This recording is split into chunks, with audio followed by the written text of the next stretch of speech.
Hello दोस्तों, स्वागत है आप सभी का अपने YouTube चैनल चॉक बोर्ड पे। मेरा नाम है विकास और मैं आप लोगों को पढ़ाने वाला हूँ फिजिक्स।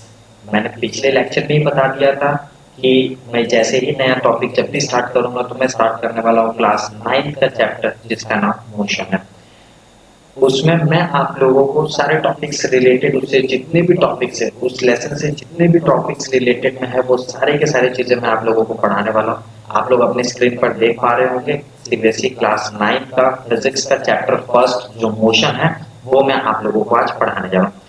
आज मैं आप लोगों को इसमें पढ़ाने वाला हूँ इससे रिलेटेड जितने भी टॉपिक है, इस मोशन चैप्टर से रिलेटेड बच्चों जितने भी टॉपिक है वो सारे के सारे टॉपिक्स मैं आप लोगों को आज सिर्फ और सिर्फ डिस्कस करूंगा। अगले लेक्चर में हर एक टॉपिक को बहुत अच्छी तरीके से एक्सप्लेन और उससे रिलेटेड जितने भी क्वेश्चन रहेंगे वो सारे के सारे मैं आप लोगों को सॉल्व करवाऊंगा। तो चलिए बच्चों स्टार्ट करते हैं आज का नया चैप्टर जिसका नाम मोशन है। तो बच्चों इसमें जो भी टॉपिक्स है वो हम लोगों को जो पढ़ना है उससे आज हम लोग बात करेंगे। तो इसमें सबसे पहला टॉपिक बच्चों जो हम लोग को पढ़ना है वो पढ़ना है मोशन। मोशन क्या होता है? जब भी कोई बॉडी रेस्ट में है, मैं एक नॉर्मल तरीके से समझा रहा हूं, इससे और अच्छी तरीके से समझाऊंगा जब आपका लेक्चर क्लास लेना स्टार्ट करूंगा। आज सिर्फ और सिर्फ बच्चों हम आप लोगों को टॉपिक से रिलेटेड इस चैप्टर के रिलेटेड जितने भी टॉपिक्स है सिर्फ और सिर्फ वही डिस्कस करेंगे। तो सबसे पहला टॉपिक जो बच्चों हम लोग को इसमें पढ़ना है वो पढ़ना है मोशन। मोशन क्या होता है? जब भी कोई बॉडी रेस्ट में है या तो फिर उस बॉडी पर एक फोर्स लग रहा है तो वो बॉडी क्या करता है, अपने आप को मोशन में ला देता है। ठीक है, जहां पर इनिशियल से फाइनल तक जाता है। ठीक है, वो हम लोग किसी बच्चों टाइम के रिस्पेक्ट टी पर वो हम लोग के पास कहलाता है मोशन। ये नॉर्मल सी बातें हो गई कि मोशन क्या होता है। ठीक है, नेक्स्ट टॉपिक जो बच्चों है वो हम लोग के पास है डिस्टेंस। डिस्टेंस क्या होता है? The longest path covered by an body is known as distance. और दूसरा जो तीसरा टॉपिक है वो हम लोग के पास है बच्चों डिस्प्लेसमेंट। डिस्प्लेसमेंट क्या होता है? The shortest path covered by an body is known as displacement. इसके बाद जो बच्चों पढ़ना है हम लोग को पढ़ना है scalar quantity. Scalar quantity, those quantity in which body has only magnitude but not direction is known as scalar quantity। और vector quantity, vector quantity, those quantity which have both direction as well as magnitude is known as vector quantity। इसके बाद बच्चों हम लोग को पढ़ना है जो नेक्स्ट टॉपिक है वो हम लोग का है uniform motion. Uniform motion. Uniform motion क्या होता है? ऐसी बॉडी जो कि इक्वल डिस्टेंस कवर करे in equal interval of time पर वो कहलाता है हम लोग के पास यूनिफॉर्म मोशन। और नॉन यूनिफॉर्म मोशन जो बच्चों होता है वो होता है नॉन यूनिफॉर्म मोशन। ठीक है, जिसमें अनइक्वल डिस्टेंस रहे लेकिन इक्वल इंटरवल ऑफ टाइम पर काम करे वो बच्चों हम लोग के पास कहलाता है नॉन यूनिफॉर्म मोशन। आठवां जो हम लोग के पास टॉपिक बच्चों वो पढ़ना हम लोगों को स्पीड के बारे में। Speed is equal to distance upon time. ठीक है बच्चों, जो स्पीड होता है वो होता है डिस्टेंस अपॉन टाइम। तो ये हम लोग को स्पीड इसमें जो नेक्स्ट टॉपिक बच्चों हम लोग को पढ़ना है वो पढ़ना है speed. Speed is equal to distance upon time. Next topic जो बच्चों हम लोग को पढ़ना है वो हम लोगों को पढ़ना है बच्चों जो नेक्स्ट टॉपिक है हम लोग का वो है यूनिफॉर्म स्पीड।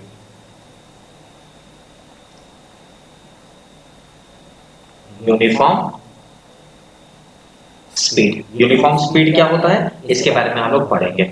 इसके बाद जो नेक्स्ट टॉपिक पढ़ना है बच्चों वो हम लोग को पढ़ना है एवरेज स्पीड।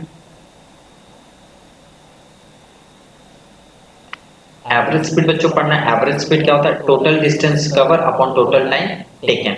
एवरेज का मतलब होता है बच्चों टोटल, जिसका हम लोग पूरा का पूरा प्लस कर दे। ठीक है, वो हम लोग के पास कहलाता है एवरेज। इसके बाद जो बच्चों हम लोग को टॉपिक पढ़ना वो पढ़ना है velocity. Velocity is equal to displacement upon time. ठीक है बच्चों, वेलोसिटी जो होता है वो होता है हम लोग के पास डिस्प्लेसमेंट अपॉन टाइम। इसके बाद हम लोग को पढ़ना है यूनिफॉर्म वेलोसिटी। यूनिफॉर्म वेलोसिटी के बारे में हम लोग पढ़ेंगे कि यूनिफॉर्म वेलोसिटी क्या होता है। इसके बाद जो बच्चों को हम लोग को पढ़ना है वो पढ़ना है एक्सीलरेशन। अब एक्सीलरेशन जो बच्चों हम लोग को पढ़ना है उसमें हम लोग पढ़ेंगे कि एक्सीलरेशन जो होता है बच्चों वो क्या होता है, वो थोड़ा सा आप लोग ध्यान से देख लो।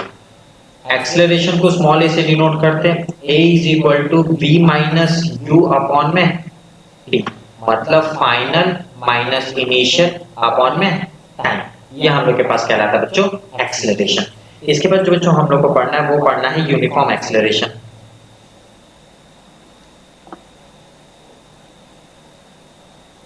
यूनिफॉर्म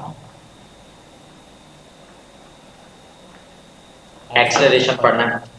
यूनिफॉर्म एक्सीलरेशन के बाद जो हम लोग को पढ़ना है वो पढ़ना है non uniform acceleration. Non uniform acceleration.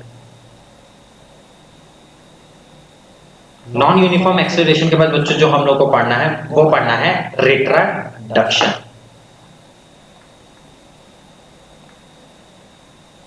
रिट्रोडक्शन बच्चों इसी को दूसरे नाम से जाना जाता है डी एक्सीलरेशन। डी एक्सीलरेशन, और जो इसको दूसरे नाम से जाना जाता है वो बोलते हैं हम लोग उसको नेगेटिव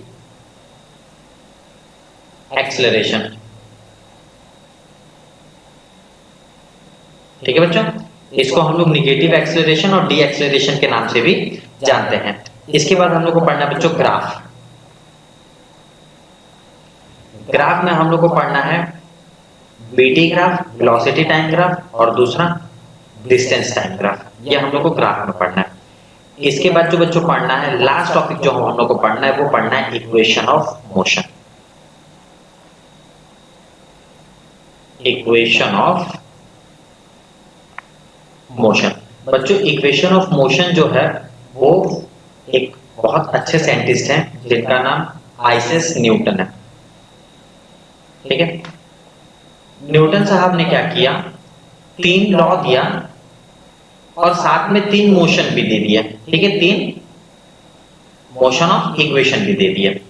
3 लॉ में उन्होंने पहला दिया इनर्शिया के बारे में, दूसरा दिया मोमेंटम के बारे में, और तीसरा दे दिया एक्शन रिएक्शन।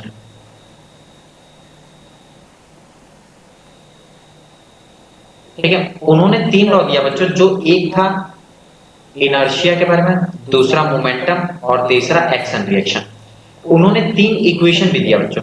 पहला इक्वेशन उन्होंने दिया v is equal to u plus a T.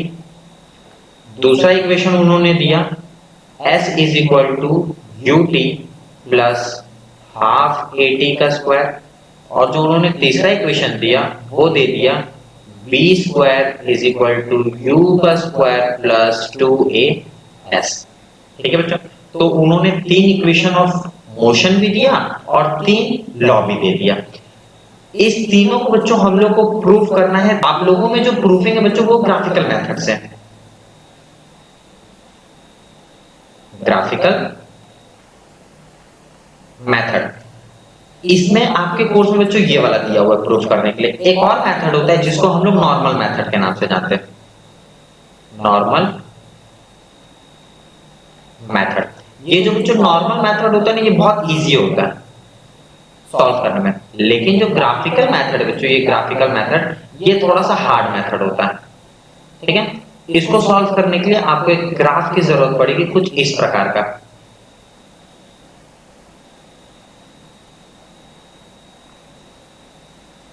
ठीक है बच्चों, कुछ इस प्रकार का आपको ग्राफ की जरूरत पड़ेगी। ये इतने का पार्ट, फिर उसके बाद ये इतने का पार्ट, फिर ये इतने का पार्ट, ये इतने का पार्ट, ये इतने का पार्ट, ये सब कुछ आपको फाइंड करना पड़ेगा। जब ये सारी चीजें आपका फाइंड हो जाएगा ना, तब जाके आप ये इक्वेशन ऑफ मोशन को प्रूफ कर पाओगे। अगर फाइंड नहीं हुआ तब तक आप ये इक्वेशन ऑफ मोशन प्रूफ नहीं कर पाओगे। तो ये इतने सारे टॉपिक्स है बच्चों जो आप लोगों को कवर करना है इस चैप्टर में। ठीक है। मोशन चैप्टर में आप लोगों को ये इतने सारे टॉपिक्स कवर करना है, तो वन बाय वन टॉपिक्स हम क्लियर करते रहेंगे और उसके नोट्स भी आप लोगों को प्रोवाइड करवाते रहेंगे। बच्चों, आप लोग से निवेदन है कि जब भी हम पढ़ाना स्टार्ट करें, आप तब से कॉपी और पेन लेके बैठिए, ताकि जो भी इंपॉर्टेंट चीज आप लोगों को दिख रही है या फिर जो भी इंपॉर्टेंट चीज आप लोग को समझ में आ रही है, आप तुरंत का तुरंत उसे नोट डाउन करिए और लिखना स्टार्ट कर दीजिए। ठीक है बच्चों, तो आज की क्लास के लिए बस इतना ही। मिलते हैं आप लोगों से फिर से नेक्स्ट क्लास में। तब तक के लिए आप लोग पढ़ते रहिए और आगे बढ़ते रहिए। धन्यवाद।